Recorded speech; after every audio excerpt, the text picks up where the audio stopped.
Nick Thompson, a senior editor at Wired magazine and a contributor here at Bloomberg, joining us, as he often does, on these very interesting stories. Nick, good to see you. Good to see you. So, essentially, at this point, we've got the ball in China's court. Is that fair to say? Absolutely. It was a very savvy move by Google. People thought that Google was either going to have to leave or cave, and Google kind of sidestepped the issue and moved its servers to Hong Kong. So anybody who goes to google.cn, the Chinese site, is forwarded to Hong Kong. Google says it's within Chinese laws to provide unfiltered, uncensored search results from these servers in Hong Kong. So Google has essentially said, hey, if we're going to have a divorce, China, you're the ones who have to file. But you were talking about what you can actually see in China. So it's a very savvy move, but it doesn't. A lot of people think that this means that if you're sitting in Beijing, you can actually read stories about Tiananmen or dictatorship. You can't. The way it used to be is that you could search for Tiananmen and the search would be filtered and the sites are filtered.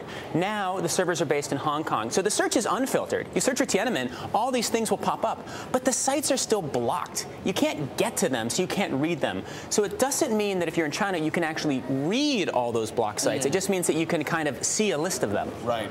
The reaction we've heard from some people, good for Google. Why aren't more companies doing that? Is that too simplistic, though? You think of this tricky relationship between the U.S. government and China on all sorts of issues. Oh, it's absolutely, and the relationship is becoming more and more complicated. It seems more and more tense. We see how many stories in the news today about tensions between foreign companies and China. We have the Rio Tinto story, U.S. Chamber of Commerce data coming out. So it's a very risky move, both because it obviously is harmful to Google's future in the country.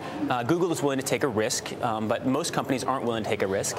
And it also can lead to more politicization, which has sort of a global risk. Very quickly, Nick, what's the next move for Google in other markets around the world where censorship's an issue? Well, the boldest move would be to say, you know what, we have a global policy. We're not going to censor in Vietnam. We're not going to censor anywhere. There are lots of countries that censor the internet. Google operates in many of them. They could make a global statement. Very little evidence that they're actually going to do that. That would be a really, really bold step.